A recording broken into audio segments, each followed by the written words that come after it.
Salut les fous. Bon, on commence par quoi? On est le 14 juillet déjà, donc bonne fête nationale à tous nos compatriotes français. Ouais. Voilà, on est aux chutes du Niagara, il fait super beau, il fait chaud. Non, il fait bon. On est bien, Moi, je suis bien. Ah, on est bien. Moi, j'adore la chaleur, donc je vais pas me plaindre. Ça fait, je crois, 2 semaines, même pas 2 semaines qu'on a du beau temps, enfin. Parce que là, on avait que de la pluie depuis, la fin de l'hiver, en fait. Depuis le début. Donc là, il fait beau, on apprécie. C'est ça. On est en retard sur toutes nos vidéos, on est désolé. Ouais, moi je suis plus là. Les montages vidéo, c'est... Entre les galères mécaniques, la famille aussi, on essaie de passer un peu de temps avec mes parents avant qu'ils repartent. La route, parce qu'on roule quand même beaucoup, on a fait des gros itinéraires. Donc là, pour la prochaine vidéo, ça va être certainement sur les chutes du Niagara, mais celle-ci, c'est sur la mécanique, parce qu'on a eu pas mal de galères. La vidéo d'ailleurs sera pas top parce que j'ai filmé avec le téléphone. On pense pas forcément quand on est au bord de la route en panne à sortir sa GoPro et puis filmer tout ce qu'on est en train de faire. Puis j'ai filmé vraiment histoire de vous raconter un peu la galère qui nous était arrivée, mais je vous dirais que j'étais pas... Émilie était énervée. Oui, très énervée. Moi un peu moins, parce que je voulais arriver le soir, donc je me suis dit ça sert à rien. Donc je me suis fait chier. On a mis environ 6 heures pour se dépanner. Ouais, 5h30. On pensait jamais pouvoir repartir. Vous allez le voir dans la vidéo. Hein. De toute façon, on est passé par toutes les étapes, je pense. Donc on vous explique tout. À peu près tout. À peu près tout. La seule chance qu'on a eue vraiment, c'est d'être dépanné un vendredi après-midi en plein mois de juillet. Ouais. Ça, on a vraiment eu de la chance. Donc, de toute façon, dans la vidéo, vous allez voir les transports Yamachiche qui nous a aidés. C'est ça, là vous allez vous découvrir dans la vidéo, on était... Moi j'étais énervée. Moi j'étais sale. J'étais sale. Et puis le camion était aussi sale. Donc c'est ça. Là, Donc une petite durite haute pression de gasoil de 30 cm de long qui peut te mettre en panne comme ça. Elle a cassé en deux, donc l'état des routes ici est un peu... pas très pitoyable, mais presque. On peut le dire, il y a des nids de poules tous les 5 mètres, et encore je pense 5 mètres, je suis gentille. Non mais la route du lac Saint-Jean, là, déjà pour l'aller on s'est tapé des morceaux où il n'y avait plus de route, quoi. On était dans la terre, c'est une bande de 100 mètres de long où tu es dans la terre et puis il y a des trous, donc ça pardonne pas. Et puis au final, on avait une petite odeur de gasoil, on s'inquiétait pas trop parce qu'il y avait une traînée au sol, donc on s'est dit tiens c'est peut-être un camion devant nous. Et puis plus ça allait, plus ça empirait, et puis arrivé sur l'autoroute, petit voyant warning, perte de puissance. Qu'est-ce qu'on fait? On sort vite de l'autoroute parce que le dépannage ça coûte une blinde. Et puis il vous laisse sur le bord de l'autoroute, vous n'avez pas de chance de pouvoir réparer vous-même votre véhicule. C'est dangereux, c'est très dangereux. Avec les enfants on prend pas de chance. C'est ça, donc on a pris la première sortie, on s'est arrêté tout de suite à la première sortie. À Saint-Maurice. À Saint-Maurice. Et on a eu de la chance, on s'est arrêté à 200 mètres du transporteur qui nous a aidés. C'est ça. Donc on n'osait pas s'arrêter chez eux parce que vous savez pas à qui vous avez affaire. On peut pas se permettre de rentrer dans la cour, on n'était pas sûr de pouvoir redémarrer. C'est vendredi après-midi, s'ils ferment le grillage quand on est dedans, on est pris jusqu'au lundi. Donc on s'est arrêté sur le bord de la route, c'était quand même assez... on était sur le bord de la route, mais c'était pas une très grosse route, on était à une entrée d'autoroute quand même. Puis on est imposant, donc ça va. Non, pas trop dangereux.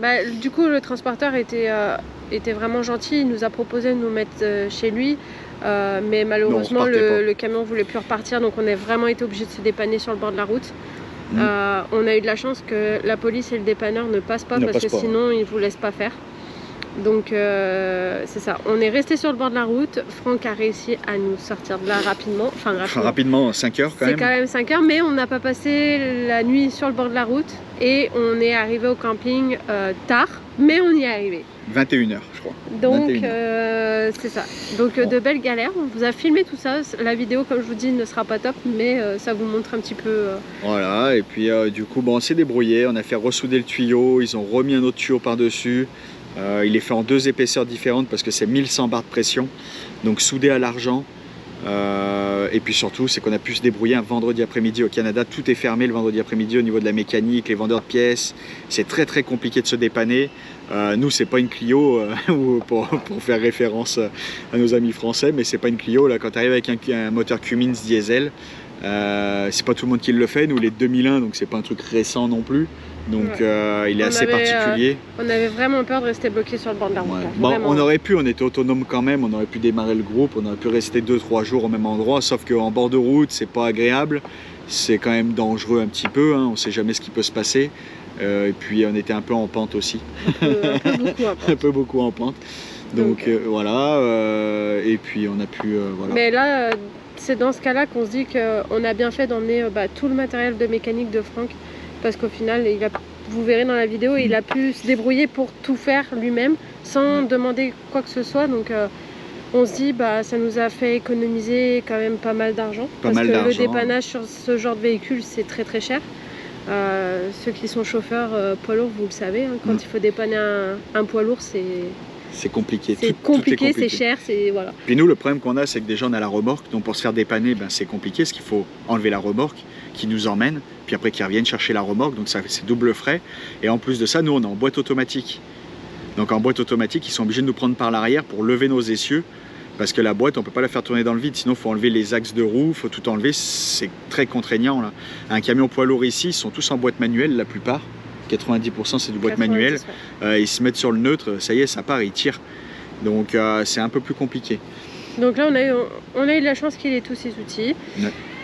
Donc on est reparti, mais les galères ça s'arrête pas là. Hein. Nous on est poissards jusqu'au bout. Donc là on est à Niagara, on a une panne avec notre chauffe-eau. Il fonctionne, mais il perd de l'eau. Donc pour le faire réparer ça coûte extrêmement cher. La pièce n'existe pas au Canada, elle est qu'aux États-Unis et ils livrent pas au Canada. C'est ça. Donc là, on est en train de trouver une solution, peut-être de le faire refaire par un plombier. Donc d'ailleurs, s'il y a des plombiers parmi vous qui sont au Québec, appelez-nous. On a besoin de vous. Non, en fait, c'est une cuve circulaire et au final, dedans, le liquide est chauffé à peu près à 150 degrés. Nous, on a une spirale en cuivre qui passe autour. En fait, notre eau froide passe autour, elle est réchauffée automatiquement par la cuve, et arrivé à la sortie on a un 90-100 degrés de température d'eau, donc en fait ce cerclage là il a pourri avec le temps et puis il perd. Donc on a un peu de chance parce que là c'est pas cassé complètement, donc c'est pas une grosse... j'ai réussi à détourner un peu le truc. Pour le moment on arrive à se servir de l'eau chaude, donc puis même si ça venait à casser, on est quand même pour le moment encore dans les campings. On en était, mais on peut aller se prendre notre douche dans les campings, donc c'est quand même... Mais il faut qu'on trouve une solution parce que le camping s'arrête dans une semaine. Et après on voulait être autonome, donc il va vite falloir qu'on trouve une solution. On va se doucher à l'eau froide là. et donc voilà, donc c'était un peu l'histoire de cette vidéo. Là on est en train de se poser la question parce que beaucoup nous disent comment vous faites pour voyager et travailler. Les 3/4 sont en télétravail. Nous on est manuel. Nous on est en train de se dire on va peut-être garder notre entreprise et vendre nos services sur la route parce que encore ce matin Franck a dépanné un de nos voisins au camping. C'est ça, donc il avait un gros motorisé un peu comme le nôtre, double essieu pareil, 2013. Il venait d'Alberta, donc Alberta d'ici c'est un peu 3000 bornes.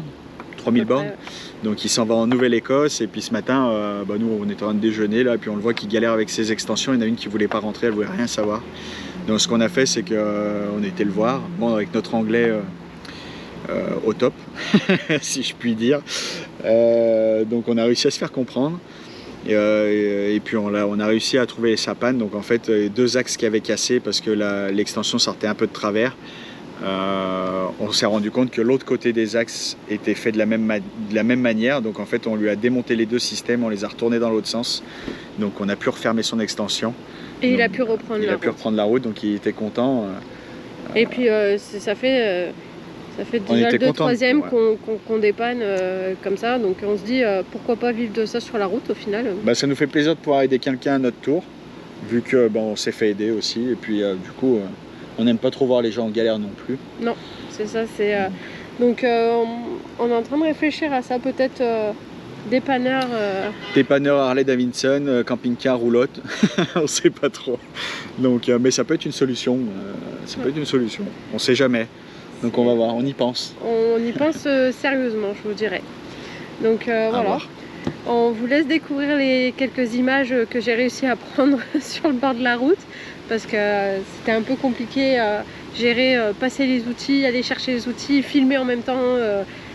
Puis dans cette situation-là, je pense qu'on pense pas forcément à tout filmer correctement. Ouais, puis on n'avait pas sorti la GoPro, et puis en plus on était plein de gasoil, on a filmé ce qu'on pouvait pour vous montrer, mais voilà, c'est ça. Puis, on vous laisse regarder la vidéo, on vous revient après.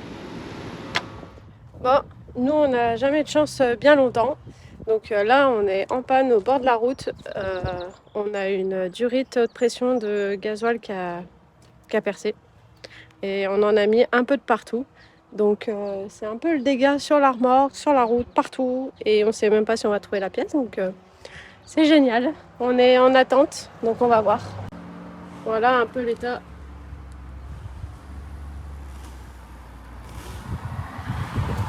Il y en a de partout. Bon, pour une fois, c'est moi qui pète un câble et Franck garde le sourire. J'en ai plein mon cul quand même. D'habitude, c'est lui, il s'énerve très très vite, mais là, c'est moi. En plus, j'ai jamais fait de diesel parce que ça pue, c'est dégueulasse. Et là, j'en ai jusqu'à la tête, là, j'en avais même sur le crâne tout à l'heure. Mais bon, c'est les aléas, il va falloir s'habituer parce que ce sera pas tout beau, tout rose. Donc là, on a rencontré un transporteur qui est assez sympa, qui est juste à côté. Donc on n'arrive pas à redémarrer du tout, mais sinon il nous avait proposé de se mettre chez lui pour réparer.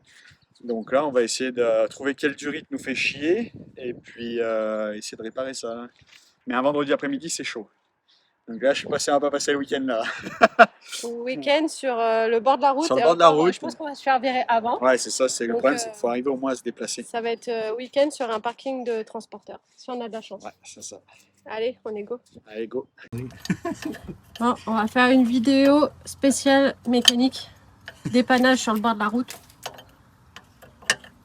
Franck était en manque de son travail. Là. Ah ouais, ça me manquait trop le gasoil là. Fallait qu'il remette les mains dedans. Donc il est en train de démonter la durite là. On espère que c'est la bonne. Donc c'est une durite haute pression de la pompe d'injection au final. Et elle va dans un régulateur qui fait apparemment le timing. Donc le timing, c'est le boîtier qui va donner l'ordre d'injection et le moment d'injection. Donc voilà, on vous montrera la suite. Bon, heureusement qu'on a l'atelier.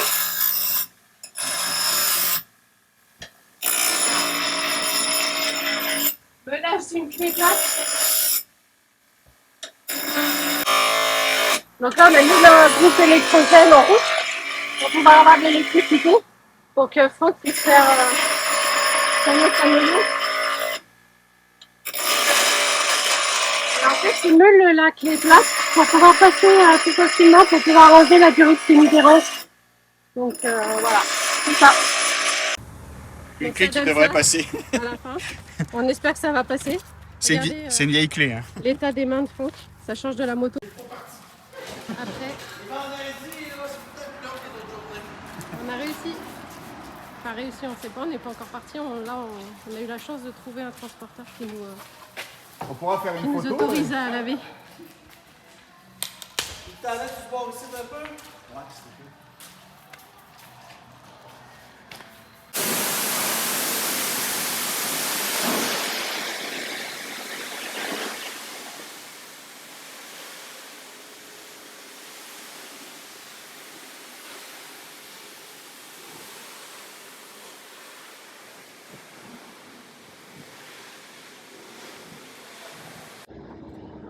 Bon, on a fait ressouder le tuyau. Franck a trouvé quelqu'un. On ne sait pas combien de temps ça va durer. On espère assez longtemps pour retrouver les nouveaux. Donc là, on repart. Il faut qu'on soit avant 8 h à Ottawa. Ça va être tendu, vraiment tendu. Mais je pense qu'on va y arriver. Et un grand merci au transport Yamachiche. Au top, on a pu laver notre camion. Il nous a bien aidé. Il a appelé tous ses contacts. Il a joué un peu de son influence. Merci Alain. Et j'espère qu'on te reverra bientôt dans d'autres conditions. Ouais, merci à eux parce qu'on a pu renettoyer un peu le camion parce qu'il était vraiment plein de gasoil là, c'était horrible pour reprendre la route. Donc ça y est, on est reparti avec le sourire et pour une fois, c'est Franck qui est resté calme et moi qui me suis énervée. C'est très très rare. Mais ça manque de bière. Ciao les amis. Donc voilà, c'était les quelques images que j'avais réussi à prendre. c'est les galères qui peuvent nous arriver tous les jours malheureusement. C'est notre maison principale maintenant, donc en plus de ça on roule, donc on sait qu'on va en avoir d'autres, c'est sûr et certain. On roule beaucoup parce que là en même pas un mois, bon, on a fait quoi, 4000 bornes quand même à peu près? À peu près, ouais. À peu près 4000 bornes là, Donc, pour l'instant. Après, c'est le jeu, hein. Ceux qui ont des maisons, ils ont des travaux à faire toute l'année sur leur maison pour pouvoir les entretenir. Nous, c'est pareil. Parce que quand la panne arrive sur une autoroute, c'est beaucoup plus dangereux, quoi. Voilà, c'est ça. C'est le jeu. C'est le jeu, donc on a 2-3 vidéos en cours de tournage. On tient encore à remercier Alain, les transports Yamachiche, qui nous ont vraiment beaucoup aidés. Où on a pu passer notre week-end à Niagara au lieu de Saint-Maurice au bord de la route. Ouais. Et puis il nous a permis de laver notre camion aussi. Donc on va vous glisser une petite photo de Alain là, je sais pas trop où, Émilie va la mettre là où elle veut, pour lui dire merci. Nous, on va aller vaquer à rien faire. Non, pas rien faire. Hein. Ouais, j'ai plus envie de faire là, depuis ce matin là, je suis usé. Moi je vais finir mes vidéos, Franck va aller changer soit un phare. Non, je sais pas ce que je vais faire. Il y a toujours quelque chose à faire donc. J'ai 2 ampoules à changer, mais ça attendra demain, on verra. On va peut-être aussi aller à la piscine un peu avec nos enfants, profiter un peu aussi. Donc, profiter un peu. Donc, bye bye tout le monde. Prenez soin de vous, à bientôt. Amusez-vous bien, ciao. Ciao.